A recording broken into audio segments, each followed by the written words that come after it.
नमस्कार दोस्तों, मेरे YouTube चैनल पे आप सबका स्वागत है। 28 सितंबर अनंत चतुर्दशी अनंत चौदस के दिन कुछ खास उपाय करने से आपके जीवन में जो भी बड़ी से बड़ी परेशानियां वो दूर हो जाएंगी। तो हर साल भाद्रपद माह में शुक्ल पक्ष की चतुर्दशी तिथि पर अनंत चतुर्दशी का पर्व मनाया जाता है। साल 2023 में ये 28 सितंबर को है। माना जाता है इस दिन भगवान विष्णु की अनंत रूप की पूजा की जाती है। भगवान विष्णु की पूजा करने से सभी पापों की मुक्ति मिल जाती है, अनंत मनोकामना की पूर्ति होती है। भगवान श्री हरि विष्णु अनंत चतुर्दशी का व्रत रखने वाले उपासकों के दुखों को दूर करते हैं। उनके घर में संपन्नता ला करके उनकी विपन्नता को समाप्त करते हैं। इस दिन कुछ खास उपाय भी करने चाहिए।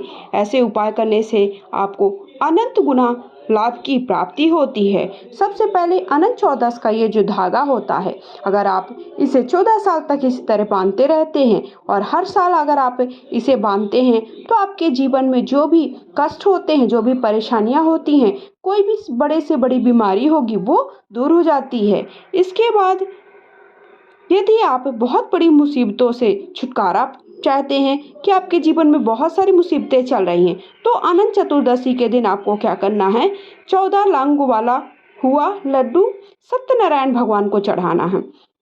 कैसे? तो आपको क्या करना है, 14 लौंग लगा हुआ लड्डू, एक लौंग लड्डू ले लेना है आपको और उस लड्डू पर 14 लौंग लगा देना है और वो आपको सत्यनारायण भगवान अर्थात श्री हरि को चढ़ाना है। पूजा के बाद इसे किसी चौराहे पर रख दें। ऐसा करने से आपकी सारी मुसीबतें, जो भी सारे कष्ट होंगे, जो भी परेशानी चल रही होंगी वो दूर हो जाएंगी।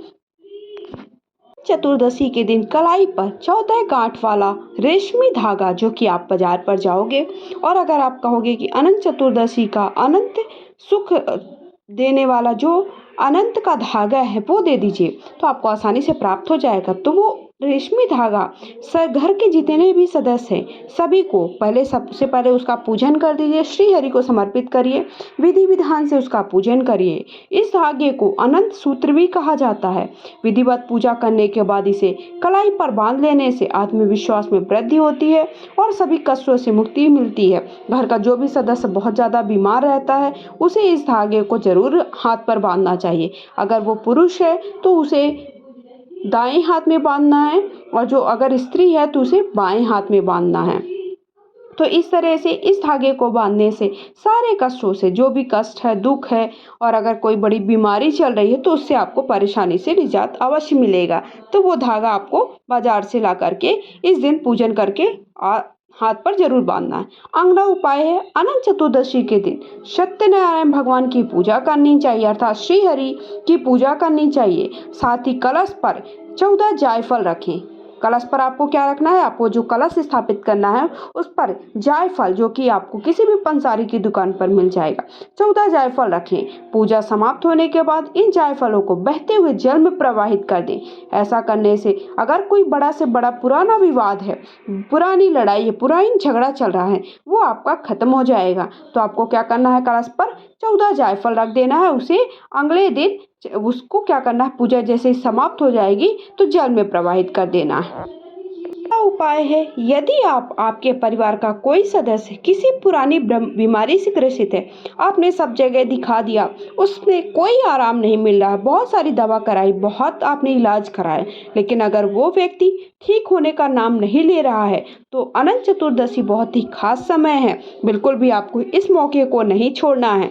तो 28 सितंबर अनंत चतुर्दशी गुरुवार के दिन आपको क्या करना है, अनार उसके सिर से वार कर भगवान सत्यनारायण के कलश पर चढ़ाएं।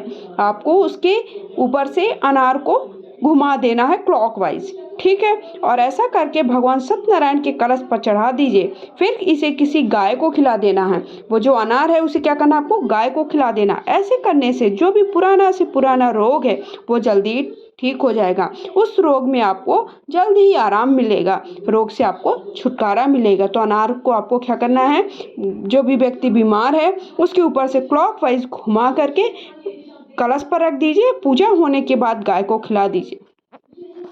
अनंत चतुर्दशी के दिन सत्यनारायण भगवान श्री हरि का पूजन करने से ग्रह शांत होते हैं। अगर ग्रहों की अशांति है, ग्रह सही नहीं चल रहे हैं, तो आप कोई भी काम पूरा करना चाहोगे, कोई भी काम चालू करोगे, लेकिन वो आपका काम पूरा नहीं होगा। तो ग्रहों की शांति होनी बहुत ज़रूरी है। घर में कलह है, घर में कुछ ना कुछ कष्ट चलता है, तो हमें घर में सत्यनारायण भगवान की पूजा करानी चाहिए और घर में मौजूद जो भी वास्तु दोष है उसे दूर करना चाहिए। ऐसा सत्यनारायण भगवान की पूजा से घर में समृद्धि आती, घर में शांति आती है, घर में जो आपसी कलह है, जो आपसी क्लेश चलता है वो दूर होता है। इसलिए हमें ये बहुत ही खास समय चतुर्दशी के दिन आप सत्यनारायण भगवान की पूजा करें। अनंत चतुर्दशी के दिन आपको क्या करना है, 14 जायफल लेकर इन्हें पवित्र नदियों में प्रवाहित करना है। ऐसे घर में अगर आपकी निगेटिव एनर्जी है, नकारात्मक ऊर्जा है, नकारात्मक ऊर्जा का वास चल रहा है, तो आपको 14 जायफल लेना है और उसे पवित्र नदी में, किसी भी पवित्र नदी में उसको प्रवाहित कर देना है। अगला उपाय है, अनंत चतुर्दशी के दिन एक कलश में 14 लौंग और कपूर डालना है। उसे फिर कलश को चौराहे पर रख देना। क्या करना है, अनंत चतुर्दशी के दिन एक कलश में 14 लौंग और कपूर डाल करके उसे जलाना चाहिए।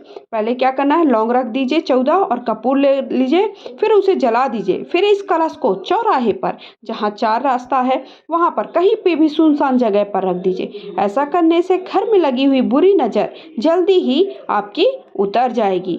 अगला उपाय है, यदि कोई व्यक्ति अगर अनंत चतुर्दशी के दिन धन दौलत की प्राप्ति चाहते हैं, आप घर में धन की बरकत चाहते हैं, धन संपदा की कमी ना हो ये चाहते हैं, तो लक्ष्मी प्राप्ति के लिए, लक्ष्मी वृद्धि के लिए आपको एक रेशमी धागा लेना है। इस पर 14 गांठ बना लेना है और इस अनंत सूत्र की विधि विधान से पूजन करना है। आपको भगवान का जहाँ पर भी आप पूजन कर रहे हैं, श्री हरि का जहाँ पर भी आपने चौकी बैठाई है वहाँ पर उसका विधि विधान से पूजन करें और कलाई में इसे बांधने के दौरान सबसे पहले इसे कलाई में बांध लेना है। आपको घर के जितने भी सदस्य हैं सभी को कलाई पर बांध लेना है। ओम अनंताय नमः इस मंत्र का जाप करते हुए इस धागे को बांध लेना है। ऐसा करने से आपके घर में धन दौलत की कभी कमी नहीं होगी।